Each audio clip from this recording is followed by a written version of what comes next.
1999년 9월 3일, 아일랜드 더블린의 한 부티크 가게에서 아르바이트를 하던 머레이는 엄마에게 일찍 퇴근하고 자기가 일하는 가게로 오라고 전화했습니다.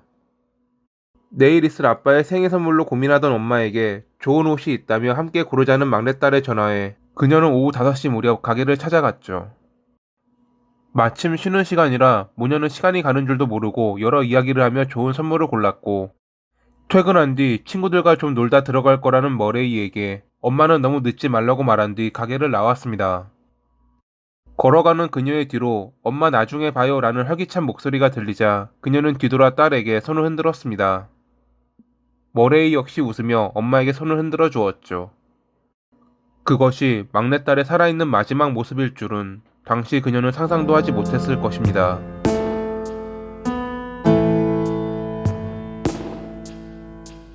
1982년 1월 1일에 아일랜드 더블린에서 3남매 중 막내로 태어난 머레이는 어릴 때부터 사람들과 어울리는 것을 좋아하고 친절한 성격 때문에 인기가 많은 여성이었습니다. 또래 동네 아이들이 모여 만든 크루에 들어가 여러 활동을 했던 그녀에게는 예술을 공부하고 싶다는 꿈이 있었습니다.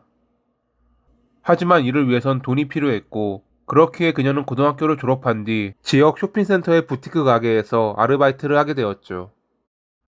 1999년 9월 3일에도 아르바이트를 하던 그녀는 쉬는 시간에 찾아온 엄마와 함께 내일 있을 아빠의 생일 선물을 골랐고, 퇴근하고 친구들이랑 놀다 갈 거라고 말하며 엄마를 먼저 집으로 보냈습니다. 저녁 9시가 되어 아르바이트가 끝난 뒤 가게 건너편에 있는 술집에서 친구들과 만나 이야기를 나누며 즐거운 자리를 가졌던 그녀. 술자리가 지겨워질 무렵 인근 나이트클럽에 가자는 친구들의 말에 잠시 집에 들러 옷만 갈아입고 갈 테니 먼저 가 있으라고 말한 그녀가 홀로 술집을 빠져나온 시간은 저녁 11시 20분이었습니다. 가게에서 집까지는 도보로 15분 정도밖에 걸리지 않았기에 그녀는 평소처럼 걸어갔고, 1시간 뒤 집으로부터 약 50m 떨어진 장소에서 사망한 채 발견됐습니다.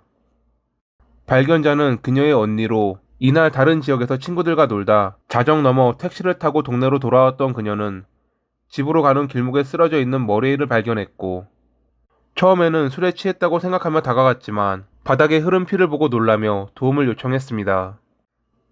하지만 이미 그녀는 사망한 뒤였죠.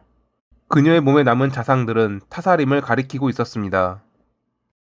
치명상을 입힌 자상은 4군데였지만 그 밖에도 손에 남은 방어운을 비롯해 그녀의 몸에 남은 자상은 총 30군데가 넘었습니다. 옷이 벗겨진 흔적은 없었고 사라진 물건도 없다는 것이 확인되자 경찰은 원한에 의한 범죄의 가능성을 염두에 두었습니다. 주변에 보안 카메라는 없었기에 우선 경찰은 사건이 일어난 당일 그녀를 보았던 목격자들의 진술을 토대로 사건을 조사했습니다. 저녁 11시 20분에 술집을 떠났던 그녀가 처음 목격된 것은 저녁 11시 53분. 근처를 지나가던 운전자는 집 방향으로 길을 따라 걷고 있는 머레이를 보았다고 합니다. 당시 그녀는 혼자가 아니었습니다. 20대 초반에 180 정도의 키를 가진 머리가 지저분해 보이는 남성과 함께였는데, 운전자는 둘이 아는 사이 같았고 그녀가 그에게 화가 난 것인지 좀 앞서 걸어가고 있다는 느낌을 받았습니다. 이상했던 것은 분명 그녀는 11시 20분에 가게를 나왔는데 도보로 집까지 15분이면 갈 거리를 중간도 안 되는 지점까지 30분 넘게 걸렸다는 것입니다. 중간에 다른 가게에 들렀다는 흔적은 찾지 못했기에 이 사이 그녀가 운전자가 보았던 남성과 만났던 것인지 아니면 다른 무언가를 했던 것인지는 정확히 알 수 없습니다. 두 번째로 그녀가 목격된 것은 다음 날로 넘어가 0시 3분. 가게와 그녀의 집 중간 지점이었습니다.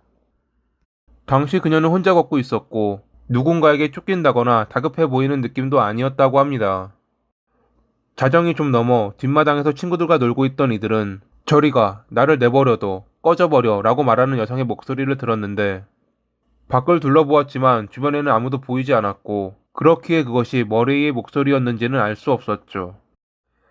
그리고 이 뒤로 0시 20분에 그녀는 귀가하던 언니에 의해 사망한 채 발견된 것입니다. 범인의 공격이 끝난 뒤 그녀는 60m 정도 집 방향으로 움직인 흔적이 발견됐고, 흘린 피의 양으로 보아 범인의 몸에도 피가 묻었을 가능성이 높아 보였습니다. 흉기는 발견되지 않았지만 주방용 식칼로 추정.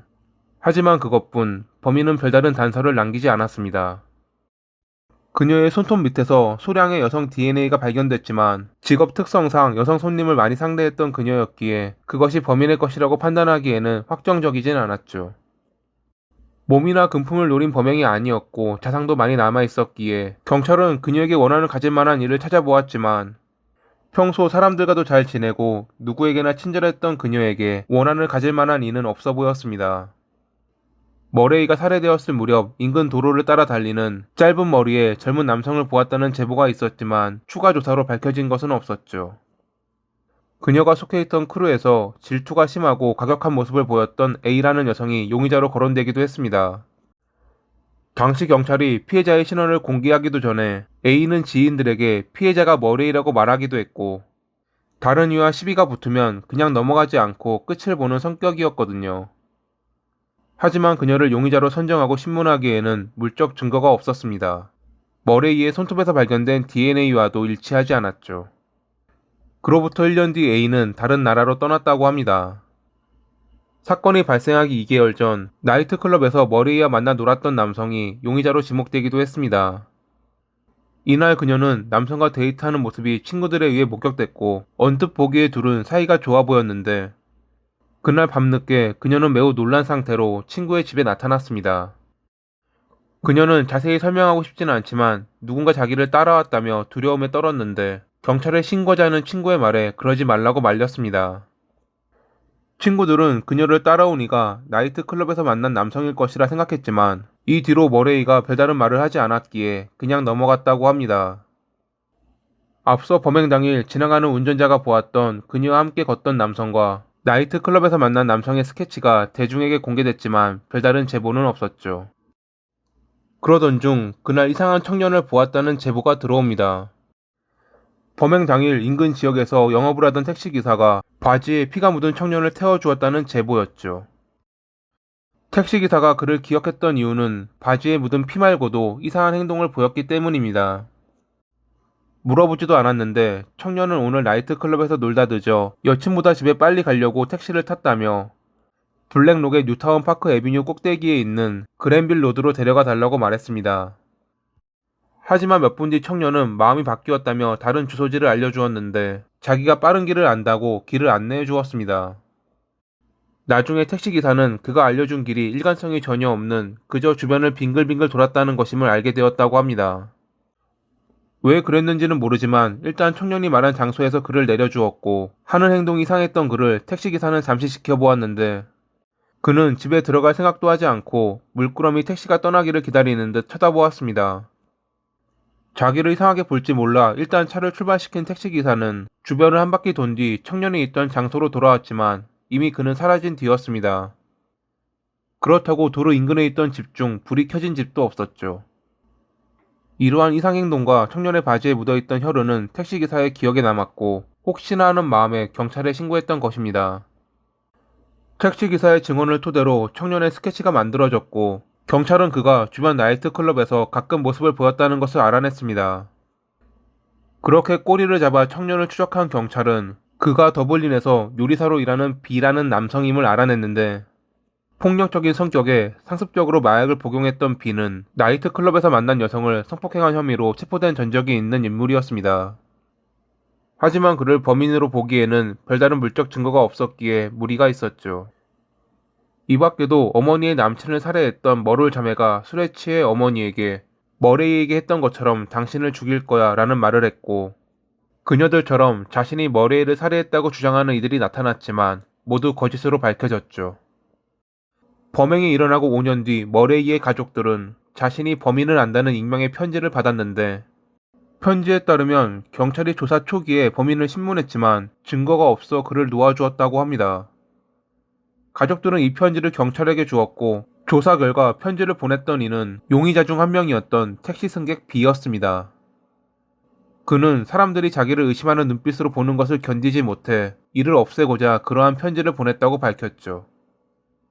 경찰은 2008년까지 8,000명이 넘는 이들을 신문했고 12명의 용의자를 선정했지만 범인은 물론 끝내 흉기조차 찾지 못했습니다. 아일랜드 사법당국은 미국의 유명 범죄 프로파일러들에게 머레이를 살해한 범인의 프로파일을 만들어 달라고 요청. 그 내용은 다음과 같습니다. 범인은 20대 중후반의 미혼 남성으로 혼자 살거나 어머니와 함께 살고 있고 외톨이에 약물 문제가 있어 정신과 치료를 받았을 가능성이 높다. 반사회적 행동 이력이 있을 것이고 누구와도 어떤 친밀한 관계를 맺지 못했을 것이다. 범인은 다시 살인을 저지를 가능성이 높다. 하지만 지금까지 이 지역에서 동일범의 소행으로 보이는 범죄는 일어나지 않았습니다. 범인은 다른 지역으로 자리를 옮긴 것일까요? 아니면 범죄를 저지를 여건, 예를 들면 이미 체포되어 구금된 상태일까요? 2009년에 머레이의 가족들은 그녀를 기리는 추모 웹사이트를 개설했고 이틀 동안 5만 건 이상의 조회수를 기록할 만큼 많은 관심을 받았는데 어느 순간부터 그녀에 관한 비하 발언들이 댓글로 달리자 끝내 그녀의 가족들은 웹사이트를 폐쇄했습니다. 하지만 여전히 가족들은 그녀를 잊지 못하고 범인이 언젠가 체포될 날을 기다리고 있습니다. 그들의 소원이 꼭 이루어지기를. 그렇지 못하더라도 나쁜 사람이 지옥에서 죗값을 받는 날이 오길 바라며 이만 마칩니다. 오늘도 시청해주셔서 감사합니다.